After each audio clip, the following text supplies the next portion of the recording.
Hello and welcome to Short Bites, a Stephen King podcast. In this episode, I am welcoming Erik McHatton, author of Straw World and Other Echoes from the Void. And today we are going to be discussing The Lawnmower Man, that crazy short story. Welcome to the show, Erik. How are you doing today? I'm doing okay. Thanks for having me. Yeah, no problem. Excuse me. I recently read a short story of yours. Now, I have your collection, and I'm planning on reading it. But I got Cosmic Horror Monthly this month. I saw it on Facebook. You were talking about it, so I read Interrogatus, and that's a wild story. you mix a strange drug with mobsters and cosmic horror quite well. Can you tell us a little bit about that story?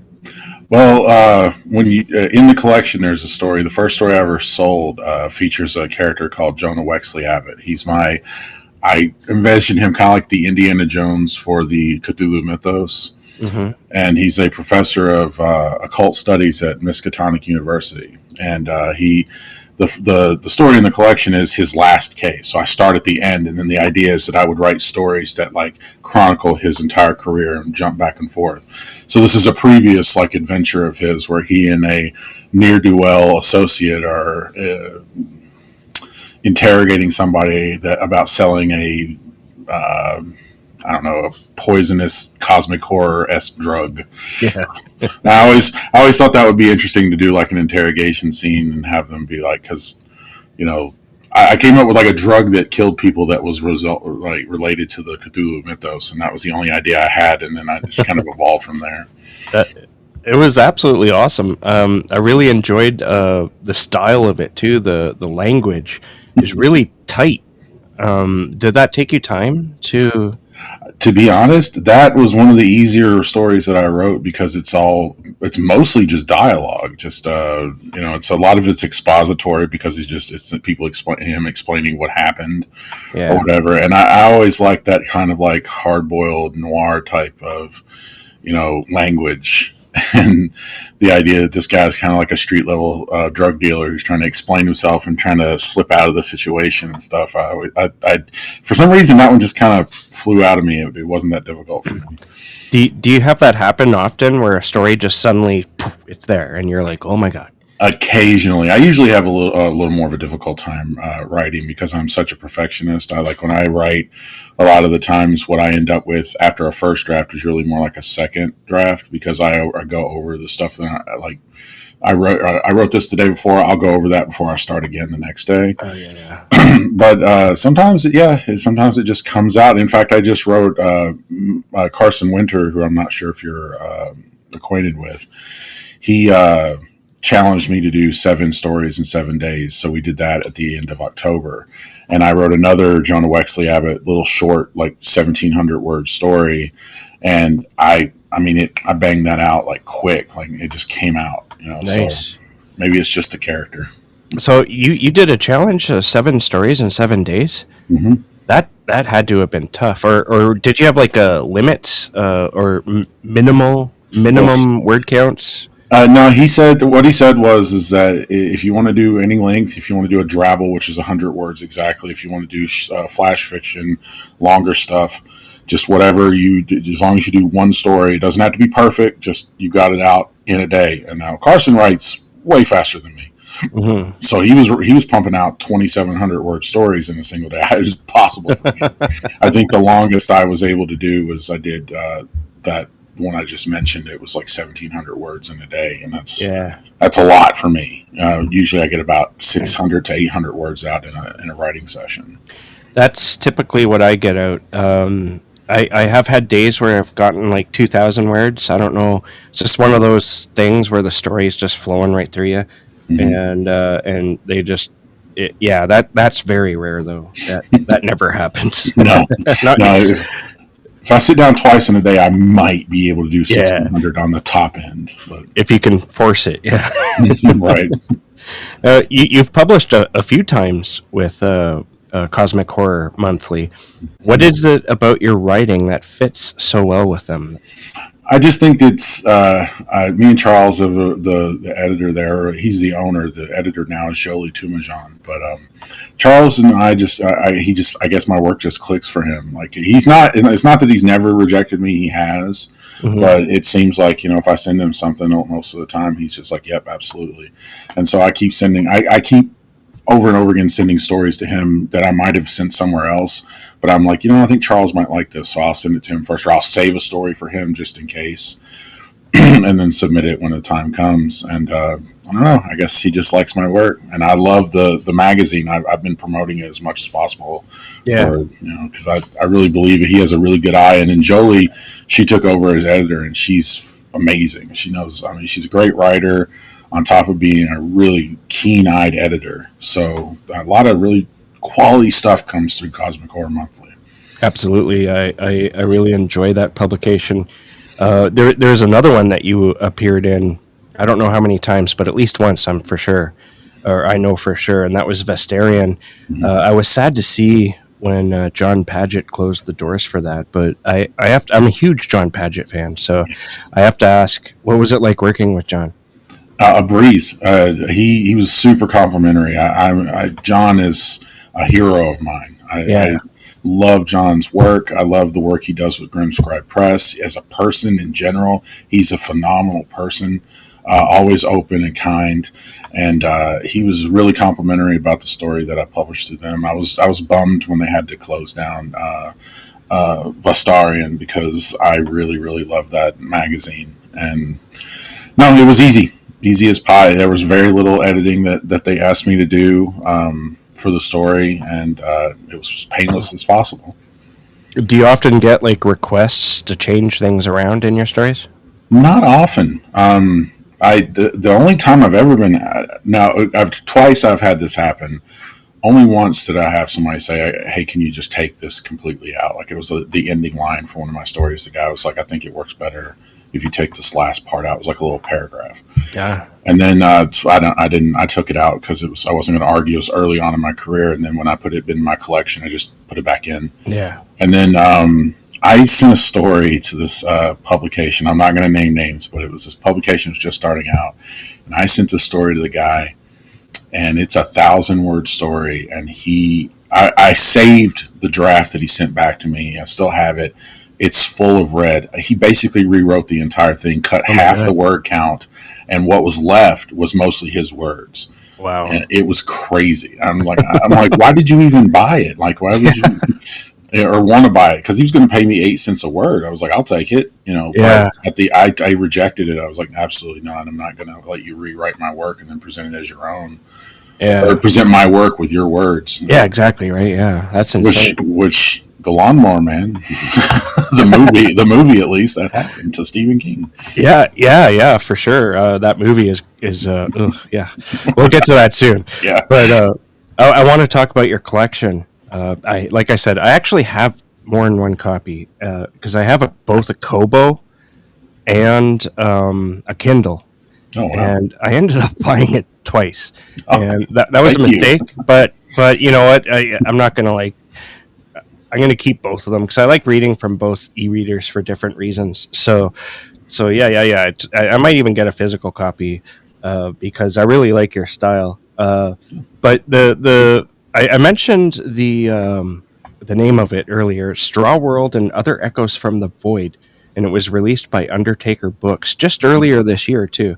Mm-hmm. How did you get involved with Undertaker Books? Well, the editor of the book, T.J. Price, like a year and a half, I want to say, before the publication of the book, there was a publisher had reached out and offered him an imprint for literary fiction, and he was a fan of my work, and we were friends, and he's like, "Hey, do you want to do a collection to these people?" It ended up falling through, and after the publisher kind of imploded. And then what was left, like the people that were left, they started Undertaker, and they wanted TJ to come along with them. And he brought me and Emma J. Murray, and there was another collection I was involved in called Odd Jobs with a few other authors. It was like 6 of us that got together and did a little thing, and we pitched it to TJ, and he brought all 3 projects over to Undertaker, and that's how I ended up there.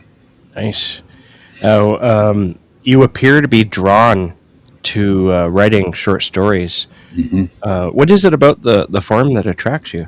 I would agree with the 3 of my favorite short story authors, and this is going to sound cliche, but Poe, Lovecraft, and Thomas Ligotti. All of them have said, and I agree with them, that short form is best for horror as a feeling, you know.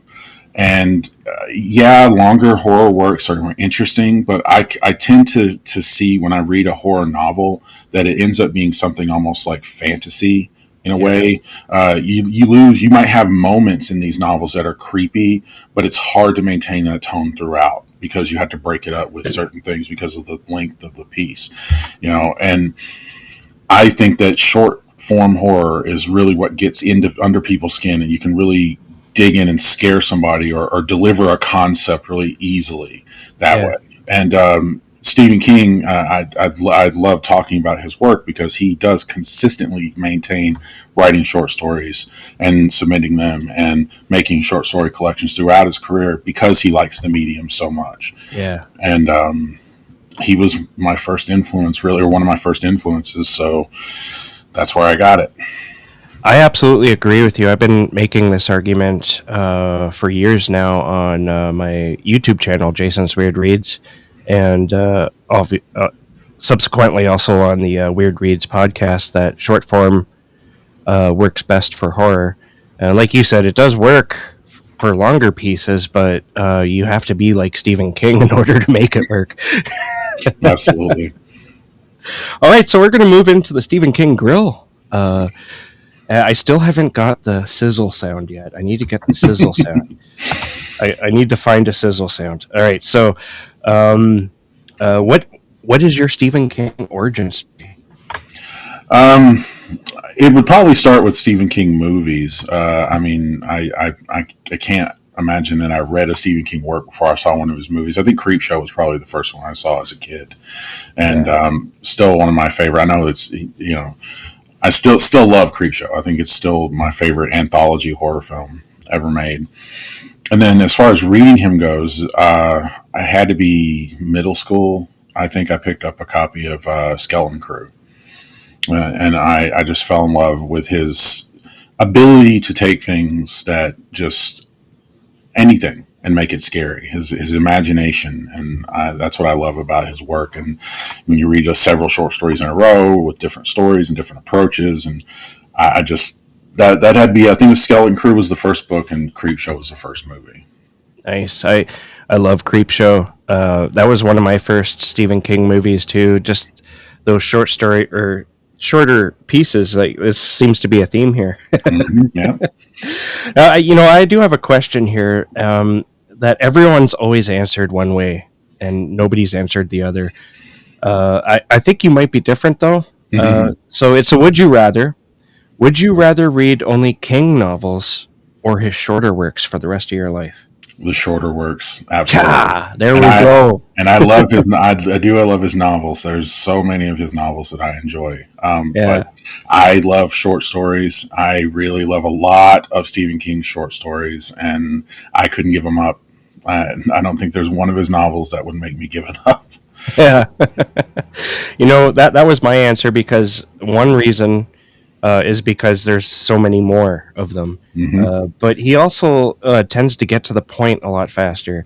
I mean, you do lose some of the characterization, which I love in Stephen King's work, but you still have fully filled out characters. Even though you only see them for a brief window, I find that the character's still there. You're just missing out on maybe some of the stories. Absolutely. He does a good job of characterization, even in the short form, which a lot of short story writers aren't able to do as well. You know, the characterization, like Lovecraft suffered greatly in characterization, but not King. King manages to get in there and get it done. Yeah, Lovecraft, he wasn't a character builder at all. Not at all. Yeah, he had like maybe two or three different types of characters that he wrote about over and over again. Absolutely. It was for him. It was more about the idea, right? Absolutely. Almost exclusively. I mean, very few times did he bother to try to flesh out a character and make it something interesting, like Wilbur Whately, maybe. Yeah. But yeah, he was more interested in the concept of something rather than the characters that were experiencing these things. The next question I have here might be difficult to answer because it's one of those damn questions that says, do you have a favorite short story or novella? It can be either or you can add a bunch because it doesn't have to be just one. But Oh, Stephen King's, absolutely. I have one single favorite. There's without question The Moving Finger. The Moving Finger, interesting. And what is it about that story that you love? And it's not that it's necessarily better than other, like The Jaunt or The Raft. It's not that it's necessarily better than some of these other stories. It's just it encapsulates King's ability to set up a couple of characters, set up a situation that's super unusual that no one else would ever think of, and then deliver a really creepy story. It's a little funny. It's got all of his elements of his fiction, and I think it encapsulates his fiction perfectly. You got these two quirky characters, this quirky situation. There's humor, there's horror. It's all there, and I love it for that reason. And it's just the image of the finger with more than with five knuckles coming up out of the drain, and it's so creepy and weird. Yeah, and I just, for some reason, that's the one that just resonated with me the most. I thought that you would go for one of the more cosmic horror type stories, like oh man, the name's escaping me. The Jaunt could be one of them, but Jerusalem's Lot is my second favorite. So Jerusalem's Lot is so Lovecraftian. Yeah, or Crouch End is really good too. Crouch End, that's what I was trying to remember. I love that one too. Mm-hmm. Yeah. Are you a fan of the Dark series at all? Or Dark Tower? Dark Tower. I still reserve the right to go back and try again, but I've tried to read The Gunslinger no fewer than 3 times, and I can't get through it. And I don't know if it's just when I tried. I will admit that I haven't tried in over 20 years. Yeah, and I'm older now, and my tastes are different. So I have, like I said, reserved the right to go back and try again, because I've heard by everyone loves it. And so I think it might be a me problem, not a them problem. So I do want to go back, but I haven't read it.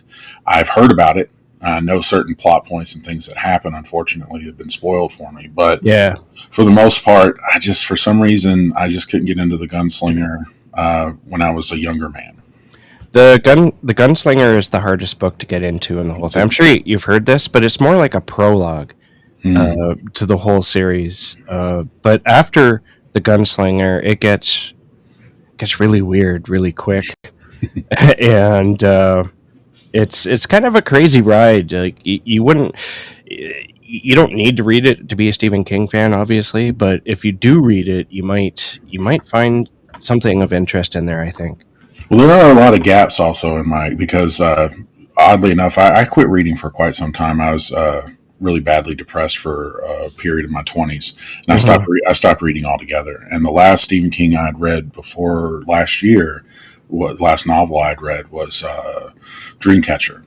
Yeah, and then I just stopped reading it altogether and didn't pick up any of his books. And then last year, I finally picked up Revival because enough people told me I needed to read Revival, and I tore through that book in 3 days. I was just like, I loved it. I was like, absolutely. So now I'm thinking that I want to go back and maybe fill in some gaps, and maybe I'll start with the Dark Tower series. I mean, yeah.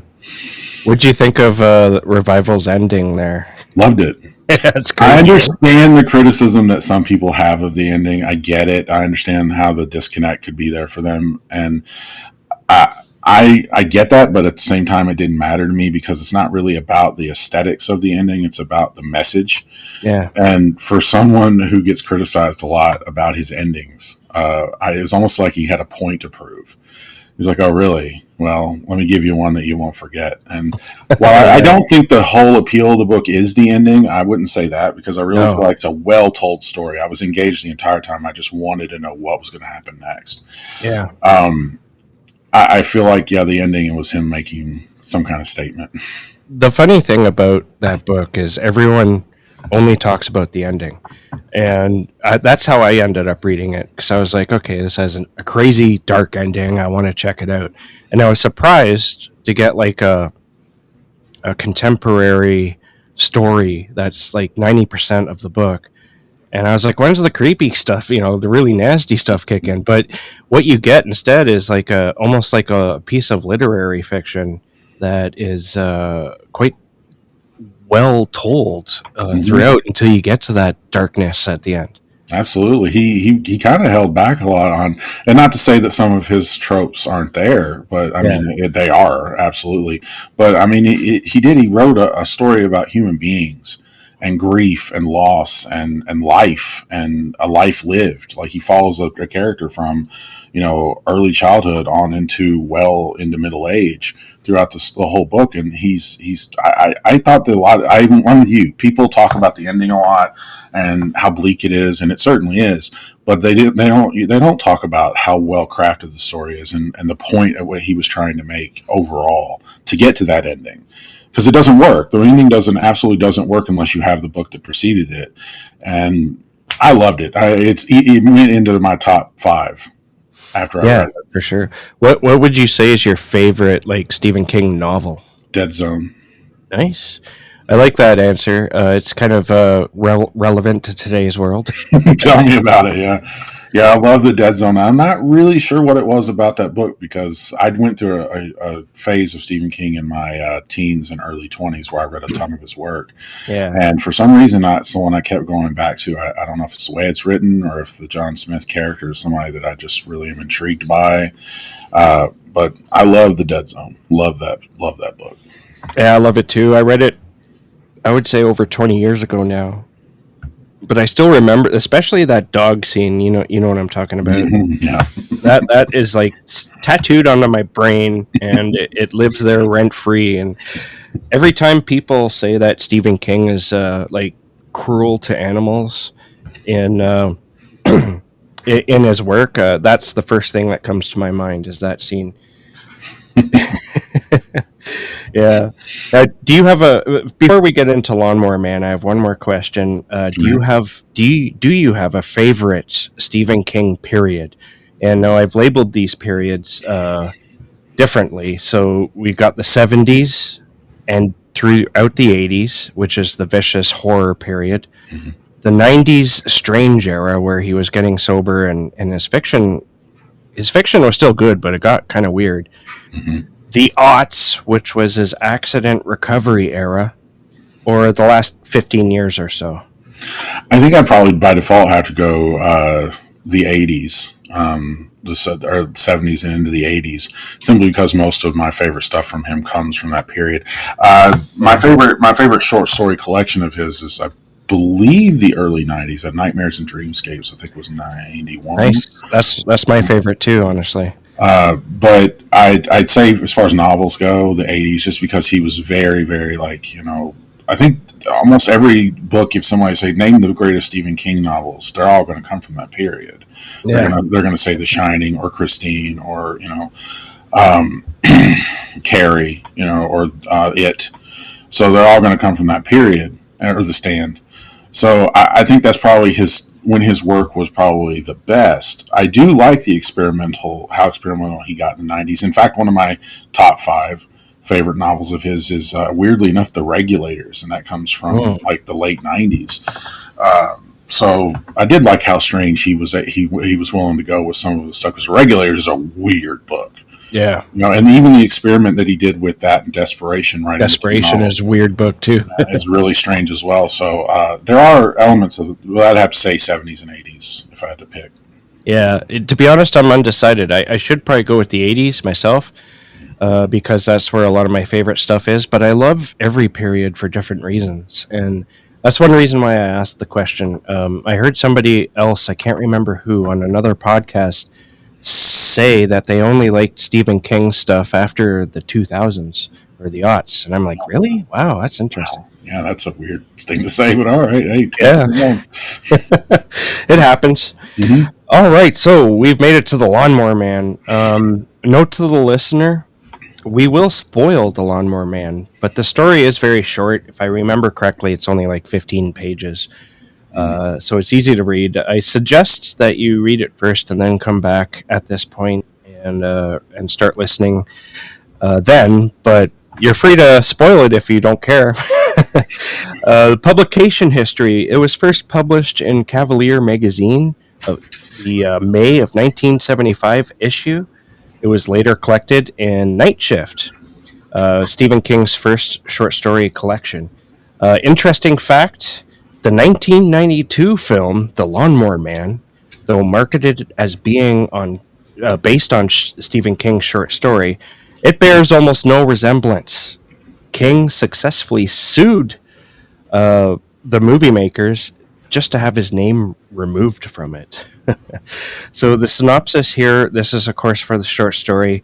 Harold Parkett hires a new lawn care service and finds that his new lawnmower man mows the grass naked and on all fours. He's not even touching the lawnmower. Is there something supernatural going on? Listen and find out. All right, so did you mentioned it before? So you've seen the movie, right? Yes. Oh yeah. I remember liking it when I first saw it, but that was before I read the short story, and I watched it. When did I watch it the second time? I think it was like a couple years ago, and it did not hold up. It did not age well at all. I don't know what I saw in it at all. But my God, what a mess of a movie! Yeah, when I was preparing for this, I read the short story, of course, again, just to familiarize myself with it. Yeah. And then this morning I was like, I'll get up Saturday morning and I'll watch the movie. It's on Prime or whatever. So I was like, I'll suffer through just so I can have it fresh in my head. And then I got to Prime and realized all they have is the director's cut, which is 2.5 hours long. Oh my God. And I'm like, I can't do it. I can't. I read the Wikipedia plot synopsis and refamiliarized myself with the plot points.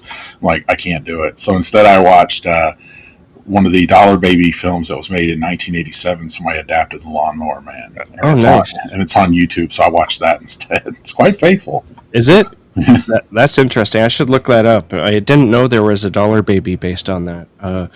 Otherwise, I would have watched it too. But yeah, I want to check that out. But that the main movie with Jeff Fahey, it's Pierce Brosnan.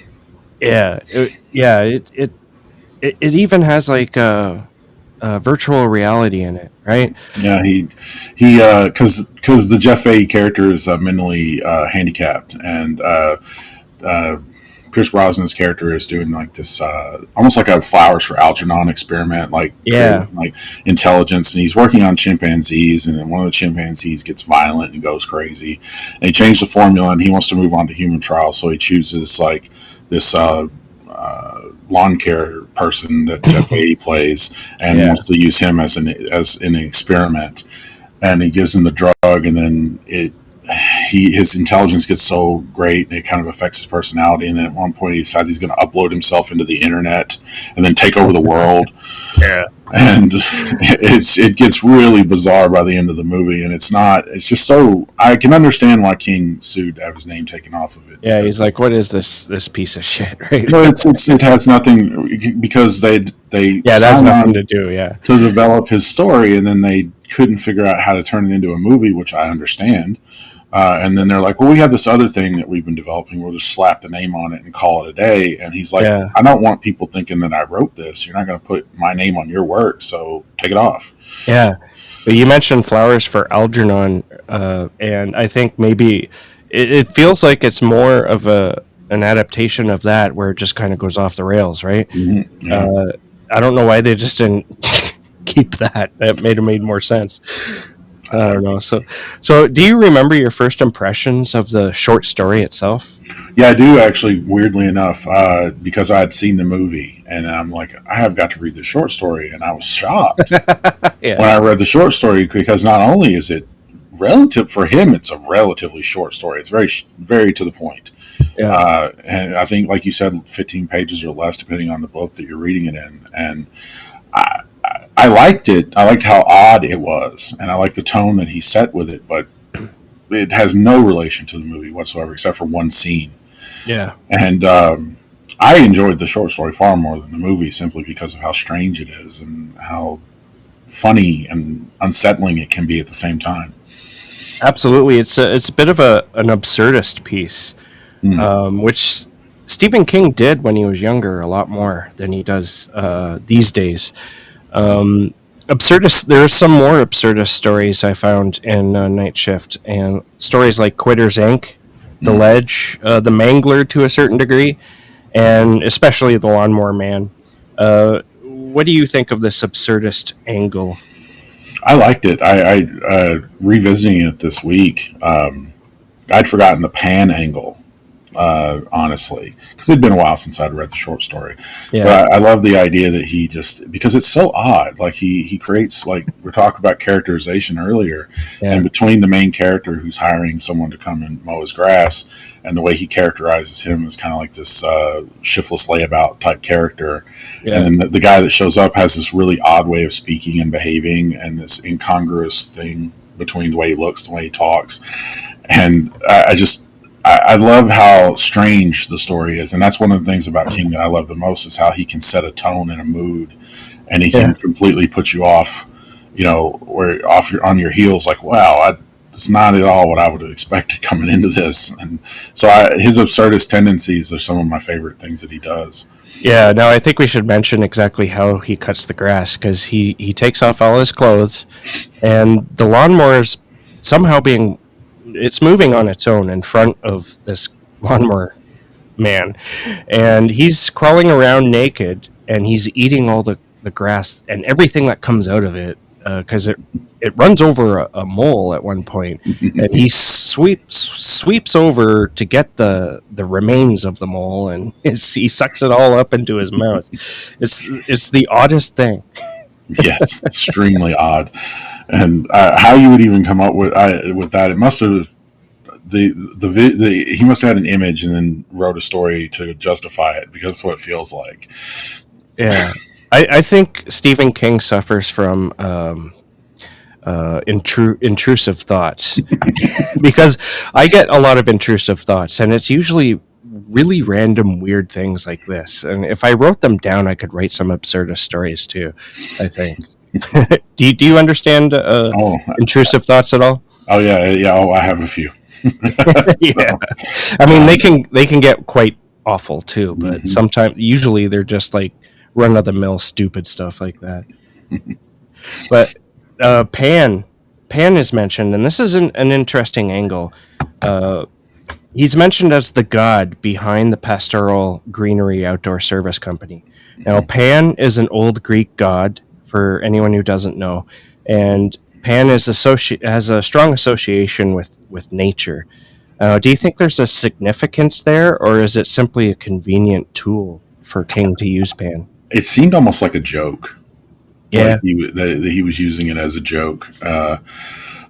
But maybe I think, but I don't know. I think maybe it's just hey, who would? What if Pan ran a lawn mowing service for some reason? And the guy says it's a new venture. He's trying something new out. yeah, So true enough. he's doing lawn mowing out, but I'm not. It almost feels like a joke to me, like he thinks that's funny, and it is funny. So he was right.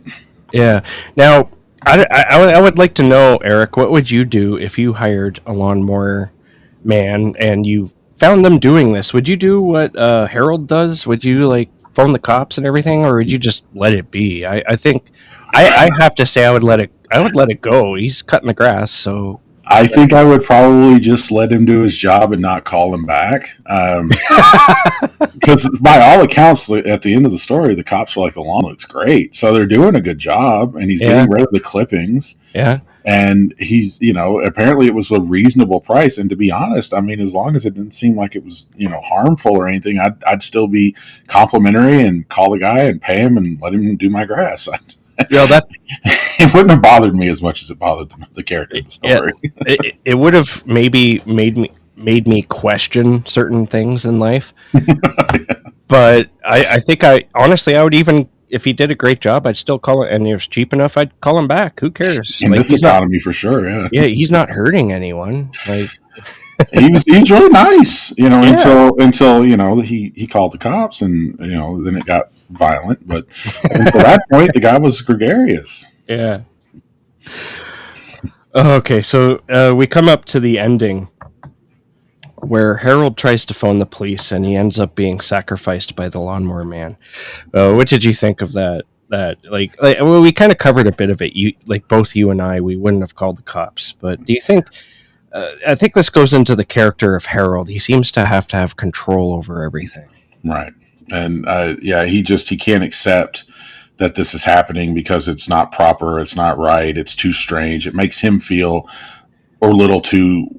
The biggest problem might be that how it made him feel, that it bothered him that much that he just had a complete moral and ideological collapse about this event that was happening, and he just had no other. He called the cops on the guy because he's naked. And so, but I think it was more like he's like, what else are you supposed to do in this situation? It's so strange and out of the ordinary. And he just you call the police to deal with problems like that. Yeah. So I think it felt inevitable. Like there was no way this guy wasn't not going to call the cops, and try to deal with this problem to punish this person for making them feel the way that he was feeling. Yeah. Yeah, I have to question that again because I don't know. I know people like Harold. You know what I mean? And I just don't get the mindset. But I understand. Like for me, if I were to call the cops, it would be more the fact that there's something supernatural going on here that's not clicking in my brain. I don't know what's going on, right? But I like what you said. He would call the cops for something completely different. He's calling the cops because the guy's naked, and he sort of and that seems to be the thing that bothers him the most. Yeah, like that because he mentions it. He's not calling them because the lawnmower is running by itself or the guy's eating the mole in his backyard or any of that. It's like, this guy's naked on my front lawn. Although he does say, like, what am I supposed to say to the cops? I can't just call him for this. I have to tell him something. So I'm saying this. But I honestly feel like that's the thing that bothers him the most. The guy's naked, and that's not right. Yeah. That's just not right. I get that, but geez. Is there anything that we missed that you want to discuss about this short story?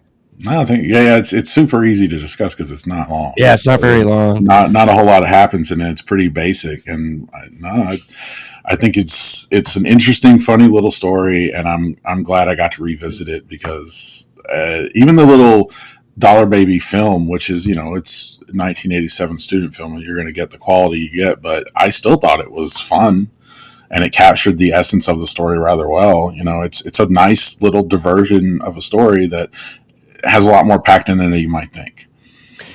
Yeah, I'm surprised it didn't make like Masters of Horror or something like that, because I think this story would have fit in with that quirky little series, or like Monsters, like that, because The Moving Finger was the last episode of the Monsters TV series, Tales from the Dark Side, something like that.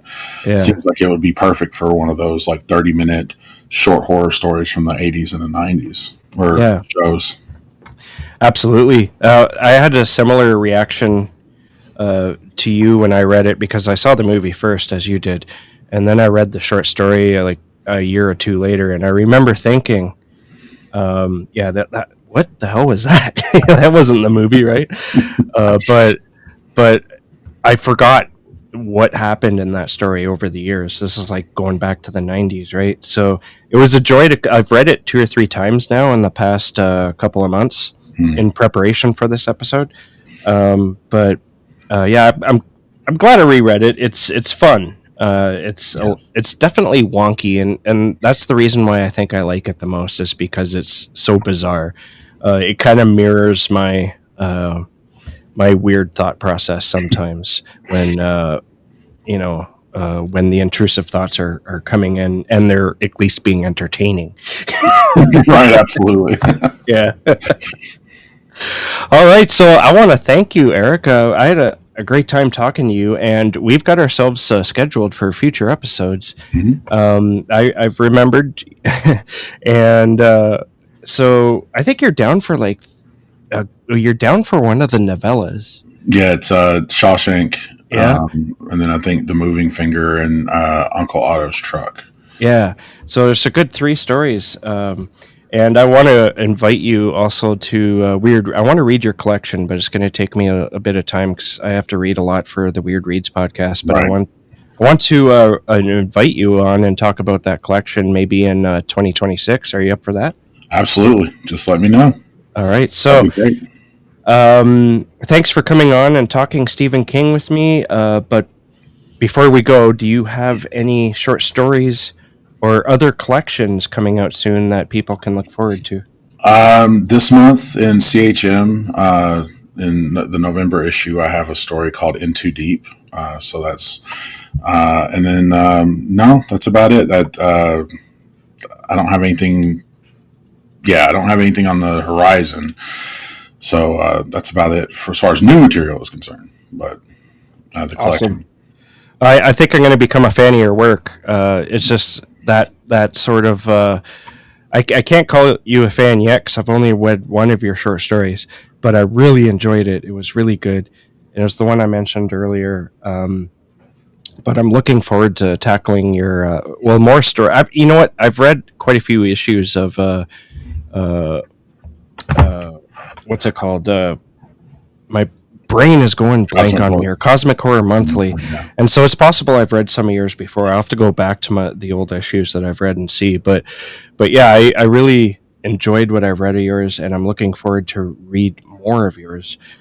So, where's the best place for people to find you online should they want to follow you for updates on your Uh, work? I am on Facebook under my name. It's just my regular Facebook account, and then I'm on Blue Sky. Just search Erik McHatton. I'm the only one, so I'm on there. That's the best place. I don't use Twitter anymore. I Yeah, stopped using that service, so it's just right now. And I'm bewildered by Instagram. I don't know how it works. I guess I'm a little too old. I don't know. I'm still trying to get my kids to teach me how to use Instagram. I'm on there, but I'm not super active yet. yeah. So Blue Sky and Facebook are probably the best places you can reach me. I have a LinkedIn, or I'm sorry, a Linktree, Oh, yeah. a link in my bios on both if you want to link to like stories that I have online to read for free. I've been on a couple of podcasts that have read my stories, and then I have places you can buy my work as well. Awesome. I'll copy your Linktree link and I'll post it in the show notes. Oh, cool. That's awesome. I need All to right. update. Well, thank you so much for joining me, and I'm looking forward to talking to you again about more Stephen King and about your own work. Absolutely. Thank you for having me. It was a blast.